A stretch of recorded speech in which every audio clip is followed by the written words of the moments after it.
Good morning, everyone. Today's our topic is cell membrane. So, as in earlier lecture, we have discussed about cell. We know that the outermost layer of animal cell, which is known as a cell membrane or plasma membrane. Even when we talk about plant cell, that plant cell possesses cell wall, but inner side of the cell wall there is presence of plasma membrane. So actually the detailed structure of plasma membrane, it is studied only after the adventure or discovery of the electron microscope. So electron microscope उसकी जब study हुई 1950s में, उसके बाद plasma membrane का detail structure पता चला. अब डिटेल स्ट्रक्चर जो केमिकल स्टडीज हुई है प्लाज्मा मेम्ब्रेन की, वो सबसे पहले हुई किसमें, तो याद रखना most important on human RBC, that is human red blood cells. Actually we know that human blood, that blood is made up of two things. Okay, blood. So blood made up of two things, blood plasma and blood cells. Blood cells are of three types. WBC, that is white blood cells. White blood cells, they are also known as a leukocyte. RBC, that is red blood cell. This is also known as a erythrocytes. WBC, we know that act as a phagocyte which engulfs the foreign particles. The RBC helps in transport of O2 and CO2. And the third cells, they are platelets which helps in clotting of blood. जब भी injury होती है ऐसा नहीं होता कि बहुत सारा खून निकल गया, ब्लड क्लॉट होता है, तो उसमें कौन इन्वॉल्व है, प्लेटलेट्स. तो आपको समझ में आया ना कि भाई आरबीसी क्या है. तो RBC it is a type of blood cell. So remember that cell membrane सबसे पहले स्टडी हुआ था ह्यूमन आरबीसी में, राइट. और उसके बाद प्लाज्मा मेम्ब्रेन का स्ट्रक्चर डिसाइड हुआ, राइट. ओके, अब ध्यान रखना एक्चुअली ये जो सेल मेम्ब्रेन है, that term it is originally used by Nageli and Cramer in 1855. बोला था कि भाई प्रोटोप्लास्ट का जो कवरिंग है उसको ऐसा कुछ बोला कि भाई प्रोटोप्लास्ट का कवरिंग है, बट यही जो चीज है प्रोटोप्लास्ट का कवरिंग, उसको बोला, याद रखना, प्लाज्मा लेमा. तो ये प्लाज्मा लेमा वर्ड किसने दिया, Plowe. In which year, 1931. And most important, remember, even you know that plasma membrane, it was discovered by Swan. Which year, 1838. So this is important, discovered by Swan. Okay, so that plasma membrane, which occurs even inside the cytoplasm of eukaryotic cell and covering for cell organelles just like mitochondria, plastid, वो सबका covering भी करता है, right? Okay, next plasma membrane, उसी को cell membrane बोलते हैं. That plasma membrane is selectively permeable. We know that permeability, based on permeability, membrane are of four types: permeable, semi-permeable, selectively permeable. Selectively permeable, we know that it allows solvent and some solute across the membrane. membrane के across solvent को move करवाने देता है, but selected solute को पास होने देता है. इसको बोलते हैं selectively permeable membrane. Now when we talk about that structure of membrane, though that cell membrane is made up of protein and lipid, and specifically when we talk about lipid, so lipid, they are arranged in a bilayer. Lipid का ऐसा bilayer होता है. This is lipid bilayer. Okay, in lipid bilayer you can see this is single. So actually जो lipid के structure उस पर बात करें तो दैट राउंड इज हेड, तो that polar head it is located towards the outer side. So this is head located outer side, and this head is hydrophilic. Hydrophilic. You know na, hydro means water and philia means love. And the tail, that tail, it is non-polar, which is located towards inner side. And that tail is hydrophobic. As we know that hydro means water, phobia means move away. मतलब कि इसको प्यार है किससे? Water से. और इसको नफरत है, मतलब कि वो दूर भागता है. किससे? वाटर से. तो ये वाटर लविंग हेड और ये वाटर हेटिंग टेल.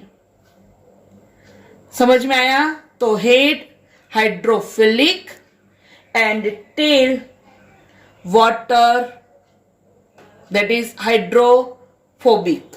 ये वाटर लविंग और ये हाइड्रोफोबिक, वाटर हेटिंग. अब चलो उसका और डिटेल्स थोड़ा स्ट्रक्चर में समझाओ. तो जैसे समझ लो कि चलो ये उसका मेम्ब्रेन है,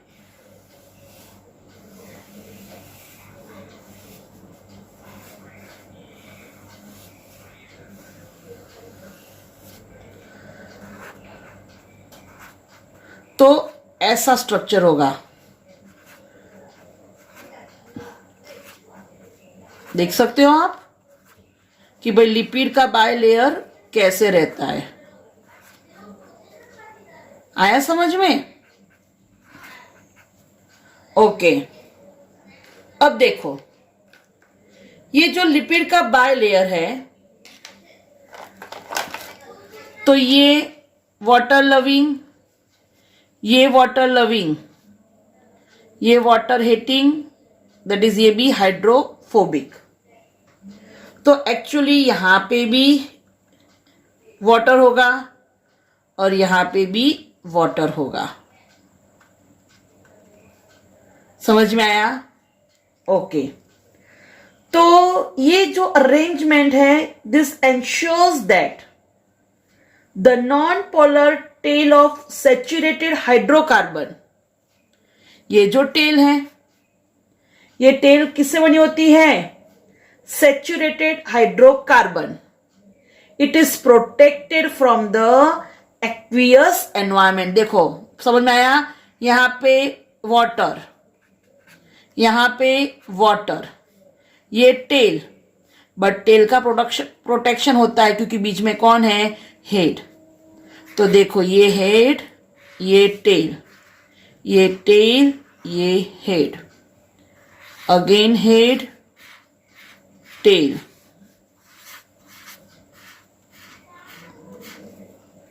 राइट? तो यहां पे वाटर, सेम यहां पे भी वाटर. तो दैट टेल, ये टेल का प्रोटेक्शन हो गया. किससे? तो ये एक्वियस एनवायरमेंट, यहां पे भी वाटर, यहां पे भी वाटर, बट टेल उसका प्रोटेक्शन हो गया क्योंकि ये जो है tail, that tail, it is made up of saturated hydrocarbon. क्योंकि वाटर उसके कांटेक्ट में नहीं आएगा बिकॉज उसका प्रोटेक्शन करता है ये head, and head is hydrophilic. तो बच्चे यहां से क्वेश्चन बहुत फ्रीक्वेंटली पूछते हैं, हेड टेल, टेल हेड. तो ध्यान रखना, गलती मत करना. ठीक है? ओके, चलो अब आगे चले. तो ये जो प्लाज्मा मेम्ब्रेन है, इसके स्ट्रक्चर में कार्बोहाइड्रेट भी होता है, प्रोटीन भी होता है, right? But that ratio of lipid and protein, it varies in different cell type. मतलब कि जैसा जैसा सेल वैसा वैसा इसका कंसंट्रेशन. किसी सेल में प्रोटीन ज्यादा होता है तो किसी सेल में लिपिड ज्यादा होता है, राइट?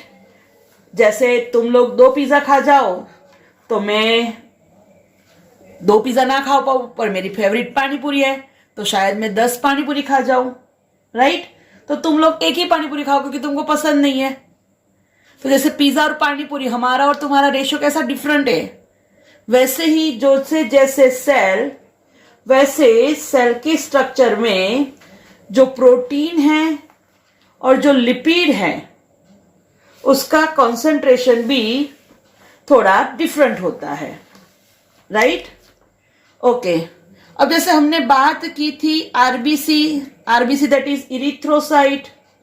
तो जब इरिथ्रोसाइट की बात करें तो इरिथ्रोसाइट्स में प्रोटीन होता है 52% और लिपिड होता है 40%. Most important thing, in human RBC it contains protein 52% and lipid 40%. Okay, ये जो प्लाज्मा मेम्ब्रेन है उसकी थिकनेस है, it's thickness, it is majority 75 angstrom. Clear? Okay. Now next, तो ये जो प्लाज्मा मेम्ब्रेन है उसके स्ट्रक्चर अलग अलग साइंटिस्टों ने बोले थे. तो जैसे मैं एक स्ट्रक्चर बोलती हूं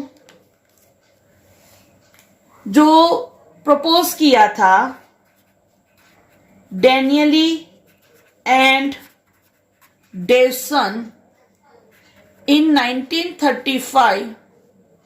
ये जो मॉडल है जिसको बोलते हैं सैंडविच मॉडल, ये पूछते हैं sandwich model was proposed by. Okay. Then Robertson proposed unit membrane theory. Okay, and the most widely used theory for plasma membrane was of Singer and Nicholson, and this is most important fluid mosaic theory. So most important, who proposed fluid mosaic theory? तो याद रखना, singer and Nicolson. अब जैसे मैं आपको ये दो structure के बारे में मेन बोलूं कि जो डैनियली एंड डेवसन है, राइट, उन्होंने जो स्ट्रक्चर दिया था प्लाज्मा मेम्ब्रेन का, तो वहां पे 3 लेयर्स रहते हैं, इसलिए उसको बोलते हैं ट्राई लैमिनार लेयर, राइट.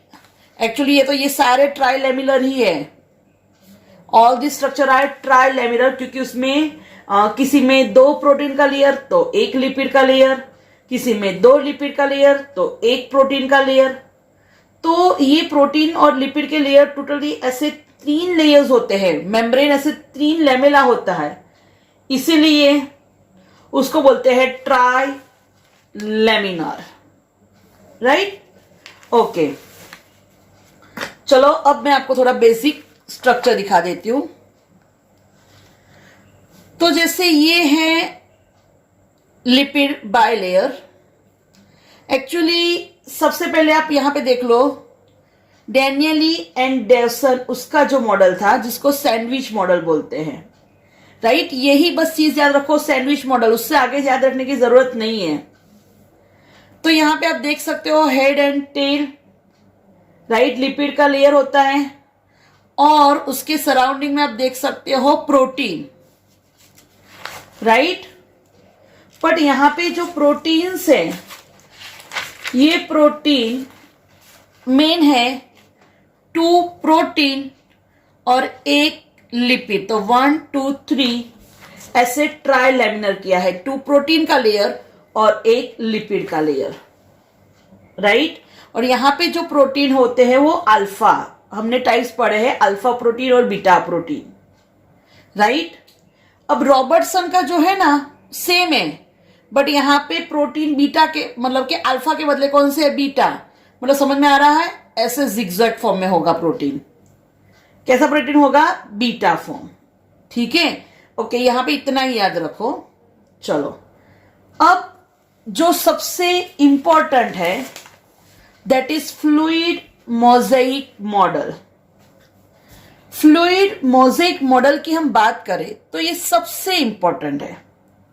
अच्छा, याद रखना कि जो लिपिड का मतलब कि प्लाज्मा मेम्ब्रेन का जो स्ट्रक्चर है, उसमें शुगर होती है, लिपिड होता है, प्रोटीन होता है, इवन कोलेस्टेरॉल भी होता है, राइट. तो सबसे पहले ये फिगर पढ़ लो, एकदम डायग्राम, ये डायग्राम सबसे इंपॉर्टेंट है.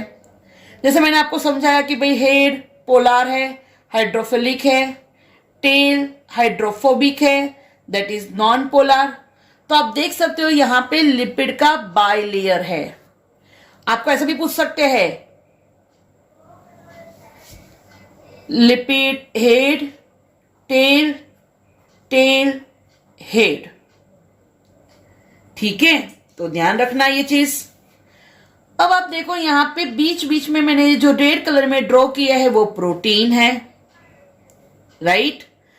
अच्छा, कुछ प्रोटीन एक्सट्रिंसिक होते हैं. एक्सट्रिंसिक मतलब कि जो बाहर की तरफ होते हैं उसको बोलते हैं एक्सट्रिंसिक प्रोटीन. तो ये प्रोटीन को हम इजीली रिमूव कर सकते हैं. कुछ प्रोटीन इंट्रिंसिक होते हैं, थोड़े अंदर होते हैं, तो ये जरा रिमूव करना थोड़ा मुश्किल है. जो बाहर की तरफ है एक्सट्रिंसिक, तो बाहर वाले प्रोटीन को इजीली रिमूव कर सकते. देखो ये एक्सट्रिंसिक, ये एक्सट्रिंसिक, बट ये इंट्रिंसिक है, जो अंदर की तरफ है उसको इंट्रिंसिक बोलते हैं. और जो इंट्रिंसिक प्रोटीन है जो अंदर है उसको इजीली रिमूव नहीं कर सकते.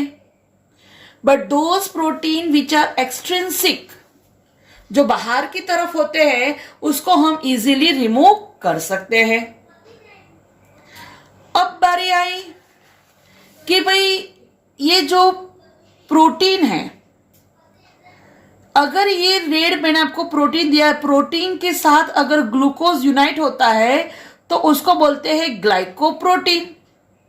देखो ये है रेड कलर प्रोटीन, और प्रोटीन के साथ क्या यूनाइट होता है, ग्लूकोज, तो क्या बनता है, ग्लाइकोप्रोटीन। बट अगर यही ग्लूकोज डायरेक्टली लिपिड के साथ अटैच होता है तो उसको बोलते हैं ग्लाइकोलिपिड। तो लेबलिंग में ध्यान रखना कि अगर ग्लूकोज प्रोटीन के साथ अटैच है तो ग्लाइकोप्रोटीन, और अगर ये जो ग्लूकोज है वो लिपिड के साथ अटैच है तो उसको बोलेंगे ग्लाइकोलिपिड। तो आपका ये कंसेप्ट क्लियर हो गया, ग्लाइकोलिपिड, ग्लाइकोप्रोटीन।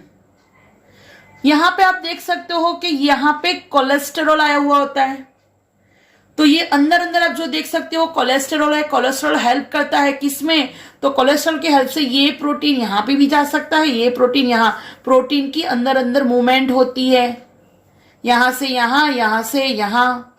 तो ये प्रोटीन की जो मूवमेंट होती है उसमें कौन हेल्प करता है, कोलेस्टेरॉल। आप ये जो देख सकते हो ये है intrinsic protein, but it protrude on both the surface, दोनों सरफेस पे बाहर आए हैं, और ये ऐसे बाहर आए कि बीच में उन्होंने एक टनल बनाई है, और इसी को बोलते हैं एक्चुअली चैनल। क्यों चैनल, तो ये एक रास्ता बनाते हैं जिसकी वजह से, याद रखना, ग्लूकोज, वाटर, आयंस ये यहां से पास होते हैं। तो यहां से एक दूसरा इंपॉर्टेंट क्वेश्चन कि भाई ये जो प्लाज्मा मेम्ब्रेन का स्ट्रक्चर है, तो यहां पे डायरेक्ट ग्लूकोज का या H2O, जैसे मैं H2O की बात करूं तो उसका डिफ्यूजन होगा, तो आंसर आएगा नहीं।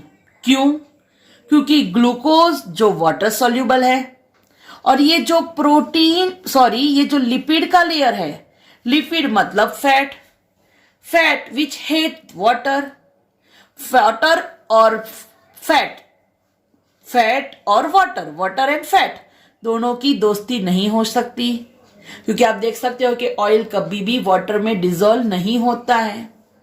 तो most important thing remember, those substance which are dissolved in water they can't move by this lipid bilayer, but those substances just like fat, some vitamins are fat soluble, so that fat soluble, even we can say steroid hormone also, they can pass through this lipid layer। तो ये आपका important question हुआ कि भाई plasma membrane में से कौन से सब्सटेंस डिफ्यूज हो सकते हैं इजीली, तो याद रखना फैट सॉल्यूबल सब्सटेंस। बट जो वाटर सॉल्यूबल सब्सटेंस है उनके लिए तो एक फैसिलिटी प्रोवाइड करनी पड़ेगी, उनको पूरा एक प्रोटीन देना पड़ेगा, और ये प्रोटीन ऐसा होगा कि जो बीच में चैनल बनाता है, टनल बनाता है, और जिसके थ्रू ग्लूकोज ट्रांसपोर्ट होता है, या फिर वाटर भी वहां से पास होगा। दूसरा एक सीक्रेट बोल दूं, एक्चुअली ये प्रोटीन है जो आयंस को, ग्लूकोज को, मॉलिक्यूल्स को पास होने देता है, बट जो प्रोटीन वाटर को मूवमेंट कराता है ना, उसको क्या बोलते हैं पता है, aquaporins. Aqua means water, water को जो पास होने देता है वो प्रोटीन को बोलते हैं एक्वापोरिन्स। क्लियर। तो ये मैंने आपको थोड़ा बेसिक स्ट्रक्चर सिखाया। अब मैं आपको साथ में एक छोटा सा थोड़ा वीडियो दिखा दूं, तो भाई आपको पता चले कि भाई सही में ये लिपिड लेयर कैसा होता है। जैसे मैंने बोला कि जो इंट्रिंसिक लेयर है ये इजीली रिमूव नहीं हो सकते, जो एक्सट्रिंसिक लेयर का जो प्रोटीन है वो प्रोटीन को इजीली रिमूव कर सकते हैं। तो प्रोटीन इंट्रिंसिक रिमूव नहीं होता इजीली, प्रोटीन एक्सट्रिंसिक जो इजीली रिमूव होता है। Those substances which are dissolved in fat, they can easily transfer through this lipid bilayer. But water soluble substance, they can't pass through this lipid layer, so they have मतलब कि वो पास हो सकते हैं किसके through, तो दैट स्पेशल प्रोटीन के through, right. Actually ये क्या फॉर्म करते हैं, they form ion channel, right. या फिर आप उसको सिंपली चैनल बोलो, अभी फिलहाल आप उसको टनल भी बोल सकते हो. From an area of higher concentration to an area of lower concentration. The cell doesn't use any energy when this happens. The second category of cell transport is active transport. This is when particles move from an area of lower concentration to an area of higher concentration. When particles move against the concentration gradient, energy is required, often to allow protein pumps to assist in particle movement. Why would the cell need to move particles from a low to high concentration and expend energy to do it? An important example is seen in your heart muscle cells. In order for your heart to beat, there are certain molecules that have to move from an area of low concentration to an area of high concentration for those cardiac muscle cells to work. So the main things to remember are: passive transport happens automatically with no energy required, while active transport needs energy for it to occur. Cell's watery cytoplasm, genetic material, organelles, and all the molecules it needs to survive. How does the membrane work, and where does that strength come from?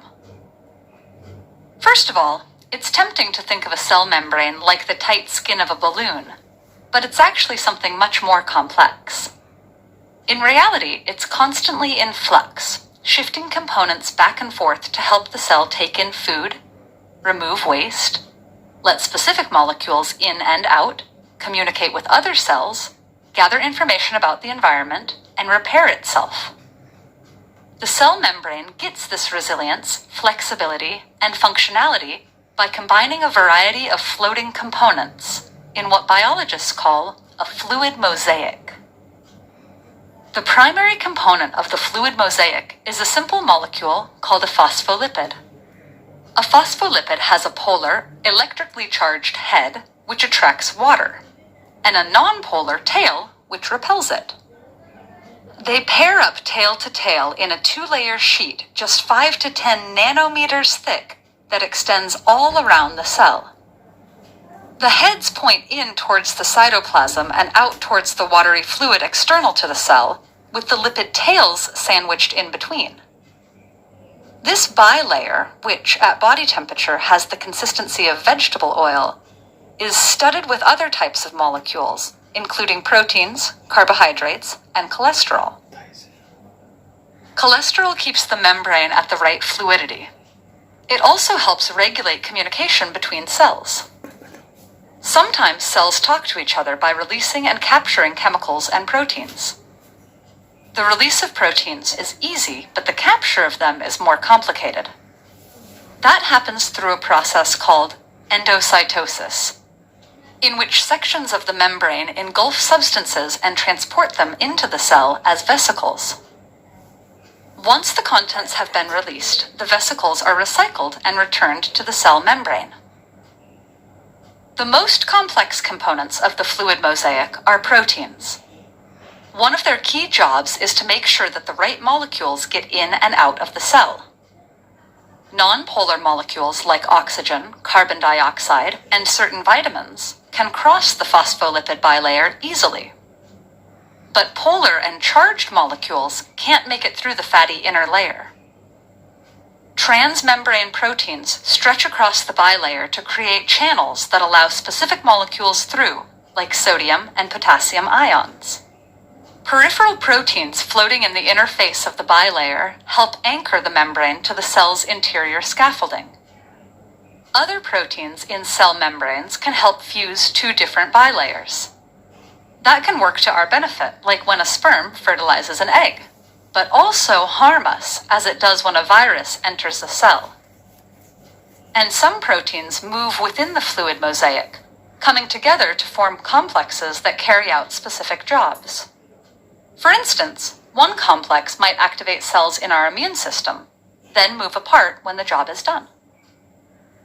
Cell membranes are also the site of an ongoing war between us and all the things that want to infect us. In fact, some of the most toxic substances we know of are membrane-breaching proteins made by infectious bacteria. These pore-forming toxins poke giant holes in our cell membranes, causing a cell's contents to leak out. Scientists are working on developing ways to defend against them, like using a nanosponge that saves our cells by soaking up the membrane-damaging toxins. The fluid mosaic is what makes all the functions of life possible. Without a cell membrane, there could be no cells, and without cells, there would be no bacteria, no parasites, no fungi, no animals, and no us. Okay तो video में आपने देखा कि भाई ये जो plasma membrane है वो लिपिड बाइलेयर कैसे है. प्रोटीन तो मैंने आपको पहले ही बोल दिया कि प्रोटीन दो हैं, एक इंटीग्रल और दूसरा पेरीफेरल, जिसी को आप एक्सट्रिंसिक भी बोल सकते हो. अब ये जो पेरिफेरल प्रोटीन्स हैं, एज वी हैव डिस्कस्ड, जो सरफेस पे हैं, so they can remove easily. और when we talk about integral protein, so this integral protein, they are either partially or totally buried in the membrane. बराबर, तो आधे अंदर होते हैं या फिर totally they are buried within a membrane. Okay, तो ये डायग्राम याद रखना. कोलेस्टेरॉल नीट के एग्जाम में एज अ लेबलिंग पूछते, जैसे ये ए है, ग्लाइकोप्रोटीन बी, तो ऐसा लेबलिंग करके पूछते हैं, तो ध्यान रखना. Okay, so Singer and Nicolson याद रखना. 1972, that is fluid mosaic model. Okay, so according to this quasi-fluid nature of lipid, it enables the lateral movement of protein. आपने सेकंड वीडियो में देखा कि प्रोटीन जो अलग अलग होते हैं वो मूव हो सकते हैं, और ऐसा पूरा एक मूव होके ऐसा पूरा प्रोटीन का एक बंच बनाया था, right? So due to that quasi-fluid nature of lipid, it enables lateral movement of protein. Lipid का जो ये नेचर है उसकी वजह से प्रोटीन लेटरल साइड पे मूव हो सकता है विद इन ओवरऑल बाइलेयर. पूरे लेयर में वो कहीं पे भी ऐसे घूम सकता है. And this ability to move within the membrane is known as its fluidity. क्या बोलते हैं उसको? फ्लूइडिटी. ओके, तो protein, its ability to move within membrane is measured as fluidity. तो अब तो याद हो गया ना, ये कैसा लगेगा? वही अपना चाशनी के अंदर गुलाब जामुन. तो ये गुलाब जामुन क्या है? अपने प्रोटीन्स है, राइट? और या फिर ऐसा बोल सकते हैं कि भाई प्रोटीन वो समझ लो कि आइसबर्ग है इन अ सी. तो जैसे पूरे सी में बीच बीच में कैसे आइस होते हैं, वैसे ही ये लिपिड का सी है और इसमें प्रोटीन है. ठीक है, समझ में आया ये? ओके, अब ये जो मेम्ब्रेन है, ये मेम्ब्रेन का जो फ्लूइड नेचर है वो बहुत इंपॉर्टेंट है. Why? Because due to that fluid nature, that membrane, it does so many functions like cell growth. सही बात है ना, अगर सेल एकदम रिजिड होता तो उसका ग्रोथ ही नहीं होता, but it is fluid nature. तो जैसे जैसे सब्सटेंस बढ़े तो उसका ग्रोथ होगा, क्योंकि मेम्ब्रेन ही ऐसा प्लेस, ऐसी चीज है जो एक्सपांड होती है, तभी तो सेल का ग्रोथ होता है, राइट? जस्ट लाइक आपने देखा कि भाई बलून, बलून में एयर भरी बट उसकी मेम्ब्रेन फ्लूइड है, फ्लेक्सिबल है, तभी वो हवा भरी और वो बलून बड़ा हुआ, राइट। वैसे ही सेल, उसका ग्रोथ होता है तो उसकी साइज बढ़ती है, right. This membrane helps in formation of intercellular junction. अब जो दो सेल है तभी तो दो की मेम्ब्रेन्स नजदीक आएगी, तभी तो जंक्शन बन पाएगा और यहां का सब्सटेंस यहां पे मूव हो पाएगा, right. Even this plasma membrane helps in secretion. जो एक्सक्रीटरी वेस्ट है उसको फॉलिकल फॉर्म में क्या करता है, सरफेस से बाहर रिमूव करता है, that is excretion. Even as we have seen in video, it helps in endocytosis. आपको पता है ना, सेल के अंदर आए तो एंडोसाइटोसिस और बाहर जाए तो एक्सोसाइटोसिस। और दो फंक्शन आपको पता है कि भाई सॉलिड फॉर्म में फूड अंदर आए तो जिसको बोलते हैं फेगोसाइटोसिस, और फ्लूइड फॉर्म में आए तो that is pinocytosis. Clear? Okay. And most important, cell division. क्योंकि भाई जब भी एक सेल का दो सेल बनता है तो एनिमल सेल में तो प्लाज्मा मेम्ब्रेन ही है, तो वही तो डिवाइड होता है, तब जाके दो सेल फॉर्म होते हैं, तो helps in cell division. Clear? तो ये हो गए कि भाई फ्लूइड नेचर है, उसका क्या इंपॉर्टेंस है। तो याद रखना, formation of intracellular junction, cell growth, secretion, endocytosis, cell division. अच्छा, नीट में कैसे पूछते हैं कि 3 फंक्शन यहां से और एक फंक्शन एक्स्ट्रा देते हैं कि भाई कौन सा ये फंक्शन परफॉर्म नहीं करता, ठीक है, इसलिए यही फंक्शंस याद रखने जरूरी है। ओके, नाउ जो नॉर्मल फंक्शन पता है आपको कि भाई वो क्या करता है, तो जो मॉलिक्यूल है उसको ट्रांसपोर्ट करता है, बाहर से सब्सटेंस अंदर भी आता है, ट्रांसपोर्ट करता है। ओके, सेल मतलब कि एक्सक्रीटरी वेस्ट को वो रिमूव भी करता है। सेकंड, जो पैथोजेनिक ऑर्गेनिजम्स है उससे प्रोटेक्ट करती है प्लाज्मा मेम्ब्रेन। इवन ये जो प्लाज्मा मेम्ब्रेन है, जो कुछ हार्मोन्स से होते हैं, तो हार्मोन्स जो डायरेक्टली सेल में नहीं आ सकते, तो उनके लिए यहाँ पे रिसेप्टर होता है और उस रिसेप्टर के थ्रू मैसेज पहुंचता है। तो ये जो रिसेप्टर होते हैं कहाँ पे होते हैं? प्लाज्मा मेम्ब्रेन में।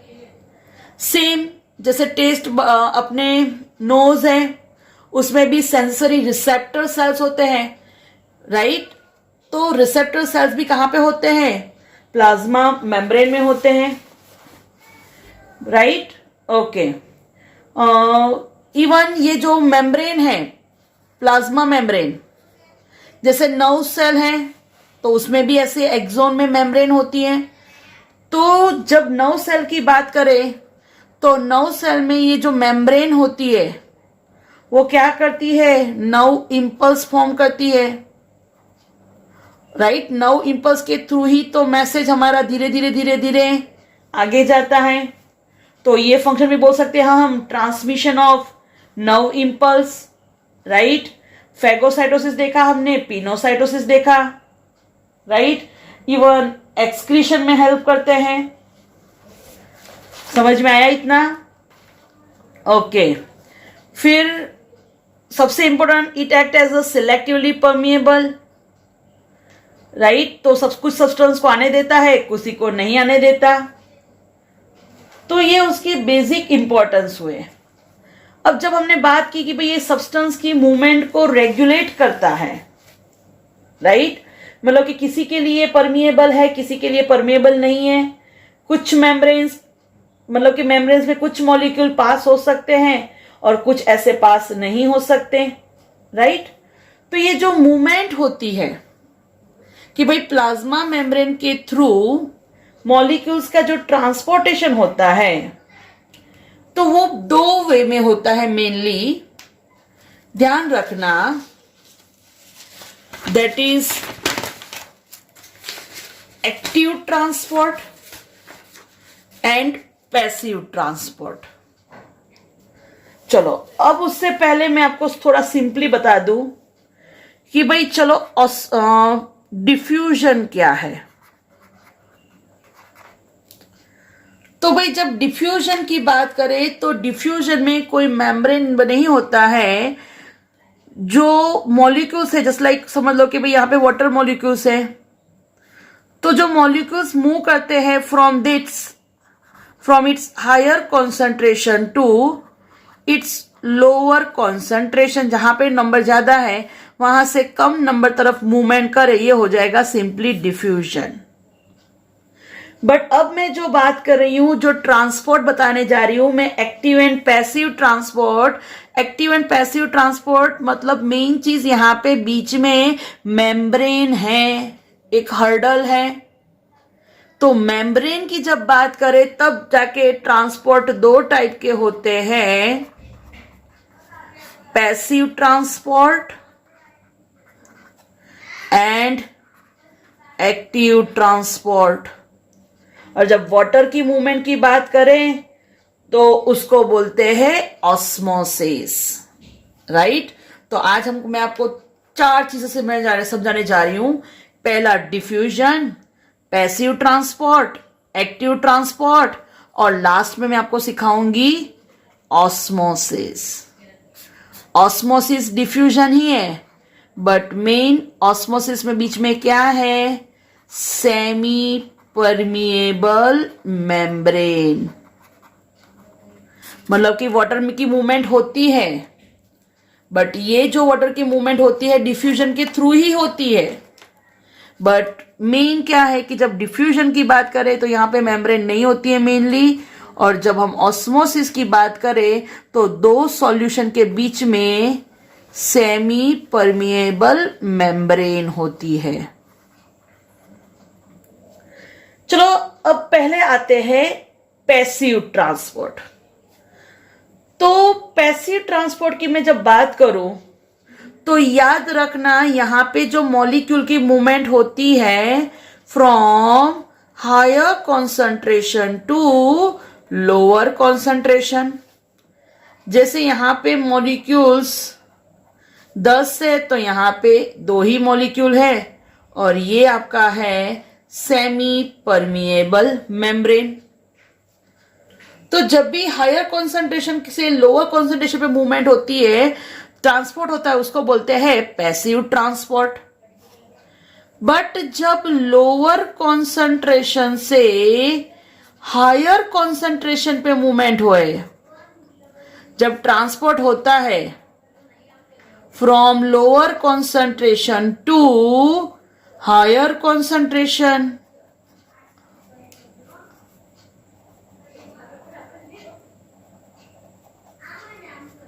तो ये जो ट्रांसपोर्ट है उसको बोलेंगे एक्टिव ट्रांसपोर्ट।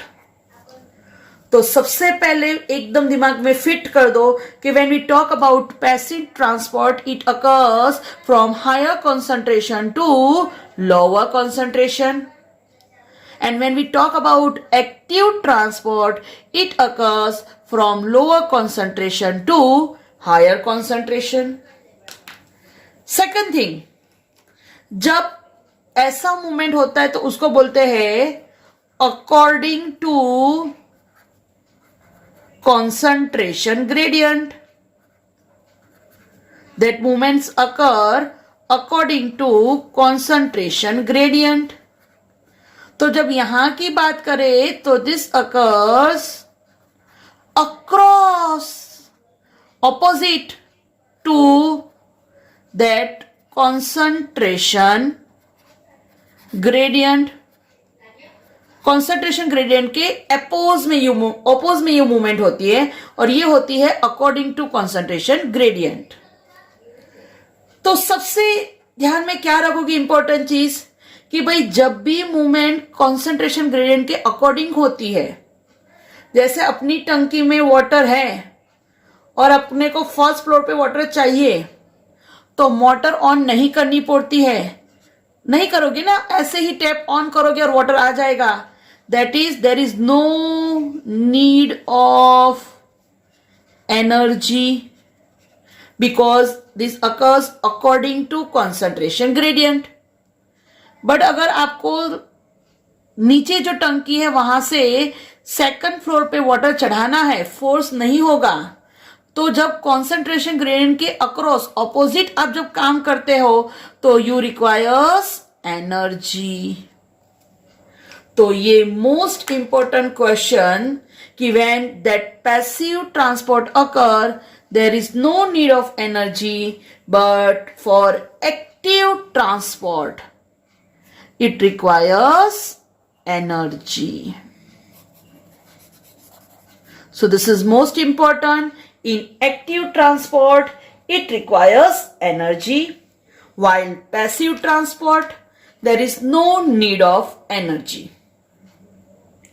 अब जब पैसिव ट्रांसपोर्ट की बात करें तो पैसिव ट्रांसपोर्ट में एनर्जी नहीं चाहिए, बट जो पैसिव ट्रांसपोर्ट है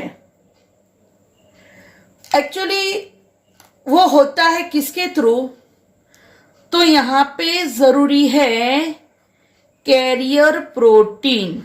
क्या चाहिए? कैरियर प्रोटीन, राइट, जिसको बोलते हैं फैसिलिटेटेड ट्रांसपोर्ट, और इसी को फैसिलिटेटेड डिफ्यूजन भी बोलते हैं, राइट. तो जब भी यहां पे मूवमेंट होती है तो फैसिलिटी प्रोवाइड करनी पड़ती है किसकी? Carrier protein. और कैरियर प्रोटीन कहां पे है?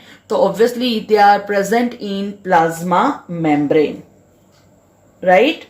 ओके, तो ध्यान रखना, विदाउट एनर्जी जो ट्रांसपोर्ट होता है उसको बोलते हैं पैसिव ट्रांसपोर्ट, राइट.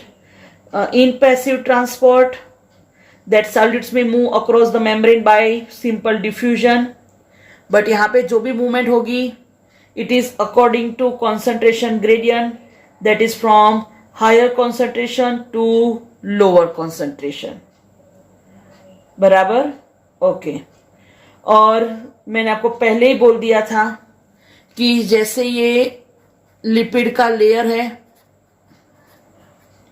तो लिपिड के लेयर में जब वाटर सॉल्युबल सब्सटेंस है तो वो इजीली मूव नहीं होंगे, बट जो फैट सॉल्युबल सब्सटेंस है दे कैन इजीली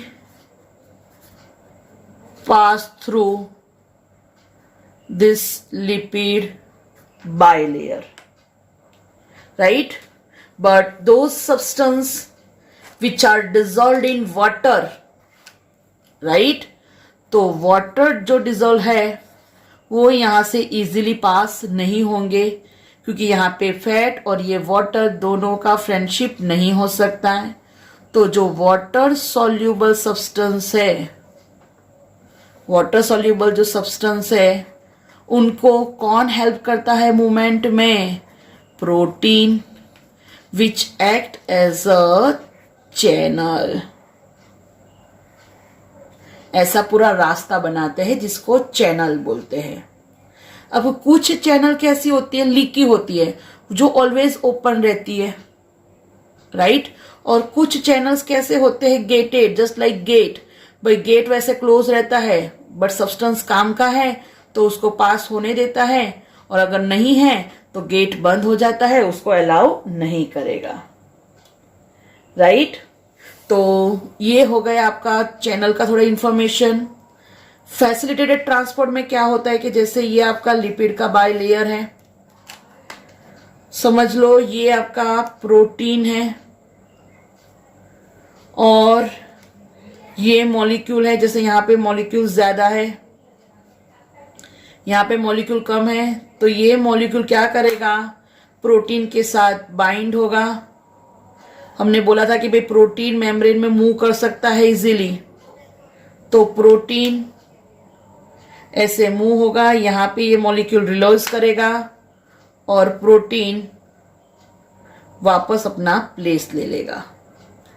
तो यहाँ पे देखो मूवमेंट में हेल्प की किसने? प्रोटीन ने.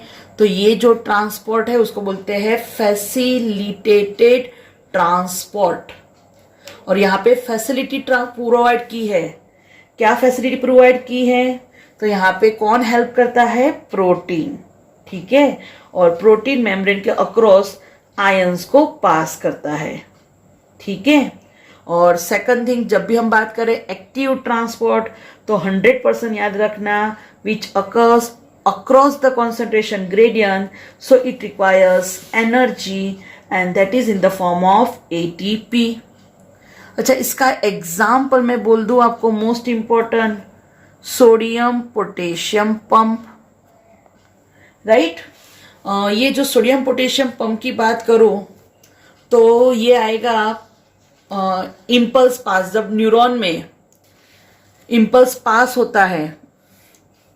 राइट, तो न्यूरॉन में क्या होता है, तो 3Na+ बाहर जाते हैं और 2K+ अंदर आते हैं जब इम्पल्स पास होता है। तो ये काम कौन करता है? Sodium potassium pump. देखो, सोडियम पोटेशियम पंप है ना, तो सोडियम और पोटेशियम दोनों की मूवमेंट करता है। बट अगर मैं बोलूं सोडियम चैनल, तो जब भी चैनल की बात आए ना तो सिर्फ this allow movement of sodium. अगर मैं बोलूं पोटेशियम चैनल, चैनल प्रोटीन ही है but it is specific for specific ion only. और जब पंप की बात करें तो वो दो आयंस को मूवमेंट कराता है। अच्छा, अब जब मूवमेंट की बात आई ना, तो जो प्रोटीन है उसमें जब भी मूवमेंट होती है तो ये जो चैनल से जो मूवमेंट होती है वो डिफरेंट टाइप की होती है। कि जैसे एक ही मॉलिक्यूल मूवमेंट होता है एक ही डायरेक्शन में, तो उसको बोलेंगे यूनिपोर्ट। यूनि मतलब सिंगल पोर्ट ट्रांसपोर्ट। एक ही मॉलिक्यूल मूवमेंट करता है तो यूनिपोर्ट। अब जैसे दो मॉलिक्यूल मूवमेंट कर रहा है, एक अंदर एक बाहर, तो उसको बोलेंगे एंटीपोर्ट। Anti means opposite. और दोनों मॉलिक्यूल एक ही डायरेक्शन में मूव कर रहे, अंदर से बाहर या फिर बाहर से अंदर, तो उसको बोलेंगे symport. Uniport, antiport and symport. तो ये हो गया आपका simple transport, that is 2 types, passive transport and active transport. अब एक और ट्रांसपोर्ट बता, मतलब कि जब वाटर की मूवमेंट की बात आए तो जो मूवमेंट ऑफ वाटर होता है किसके थ्रू? डिफ्यूजन के थ्रू। उसको बोलते हैं ऑस्मोसिस। तो now will explain about osmosis. अच्छा, जैसे ऑस्मोसिस की बात करो तो जैसे यहां पे मैंने यहां पे ये है आपका सेमी परमिएबल मेम्ब्रेन। ये है आपका सेमी परमिएबल मेम्ब्रेन। अब समझ लो कि फिलहाल ये आपके 2 सॉल्यूशन है। यहां पे A, यहां पे B, X और Y, इतना लेवल है। चलो पहले समझ लो, चलो सिंपली वाटर है, ठीक है, और इसको सेपरेट किया है सेमी परमिएबल मेम्ब्रेन से। तो दैट अब मैं क्या कर रही हूं, तो यहां पे दोनों साइड पे मैं शुगर ऐड कर रही हूं। यहां पे समझ लो मैंने 5 मॉलिक्यूल ऑफ शुगर डाले, और यहां पे आप देख सकते हो 1 2 3 4 5 6,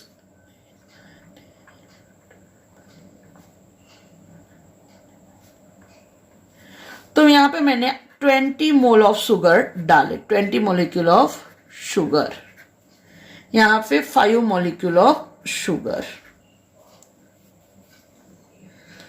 तो आप समझ सकते हो कि अब हमारे पास 2 डिफरेंट सॉल्यूशन हो गए। So when 2 different solution, this is solution A, this is solution B, तो आप सिंपली समझ सकते हो कि भाई ये सॉल्यूशन कैसा है, डाइल्यूट है। बट जब when we talk about this solution B, तो दिस इज कंसंट्रेटेड सॉल्यूशन। सही है ना? जैसे आपने एक ग्लास वाटर लिया, एक ग्लास वाटर सेम है, बट यहां पे आप 1 टेबल स्पून शुगर डाल रहे हो, राइट? और यहां पे आप 10 टेबल स्पून शुगर डाल रहे हो, तो समझ में आ रहा है कि इसमें शुगर कम है, यहां पे शुगर का कॉन्सेंट्रेशन ज्यादा है। तो जहां पे सॉल्यूट का नंबर ज्यादा होगा, सॉल्यूट कंसंट्रेशन ज्यादा होगा, वो सॉल्यूशन को हम बोलेंगे कंसंट्रेटेड सॉल्यूशन। केमिस्ट्री में आएगा सॉल्यूट, सॉल्वेंट, सॉल्यूशन, राइट? तो आप फिलहाल इतना याद रखो कि जिसमें solute come, solute less, water more, it is known as a dilute solution, or solute more, water that is solvent less, that is known as a concentrated solution।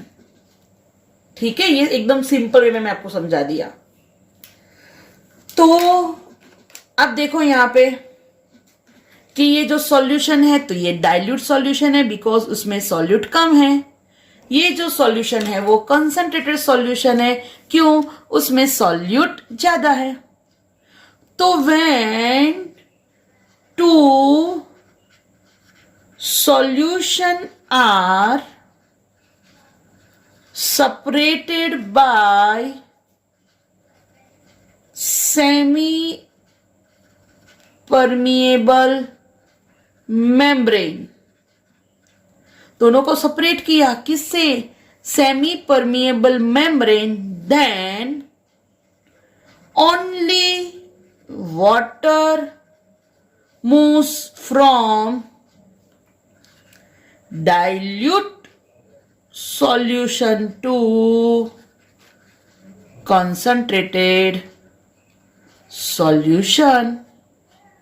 Water moves from dilute solution to concentrated solution, and this process is known as a osmosis.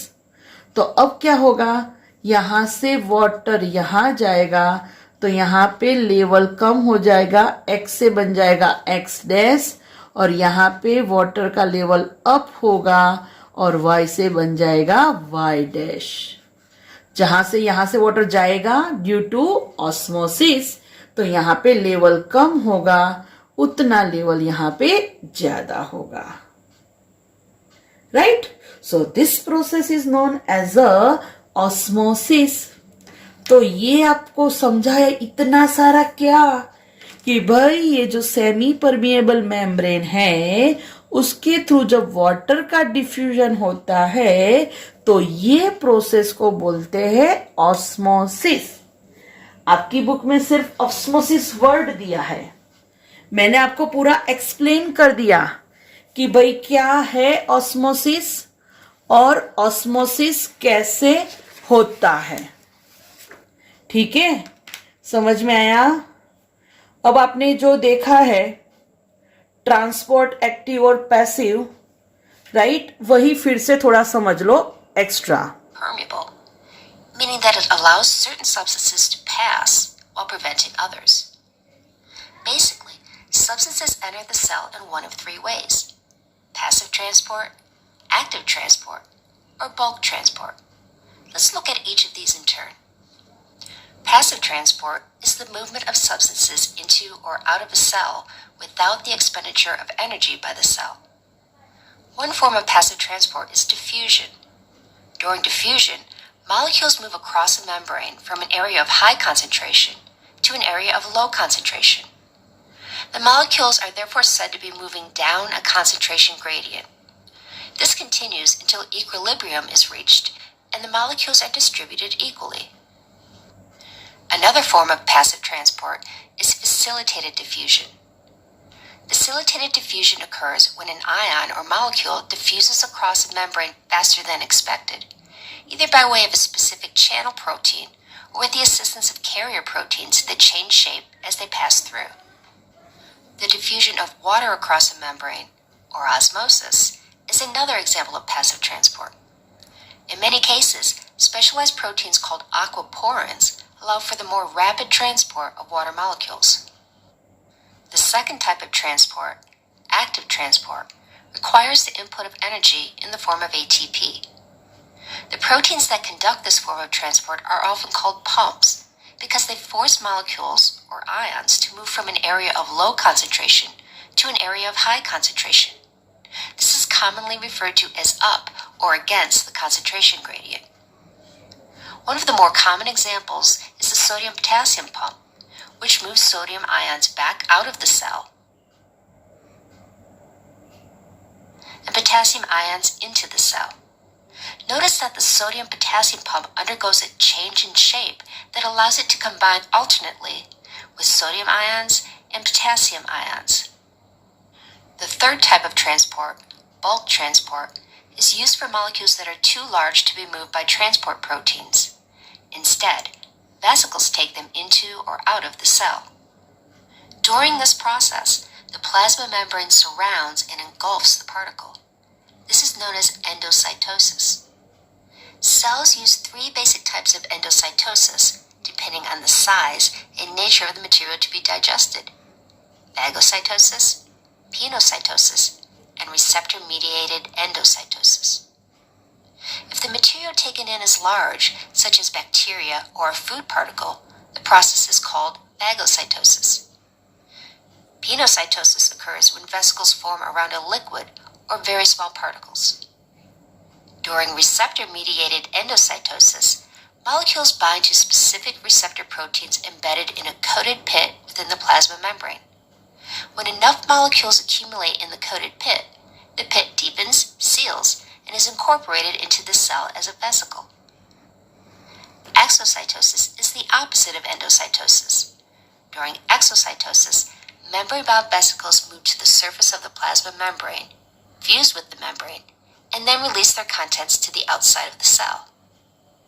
To recap, there are three main types of cell transport: passive transport, active transport, and bulk transport.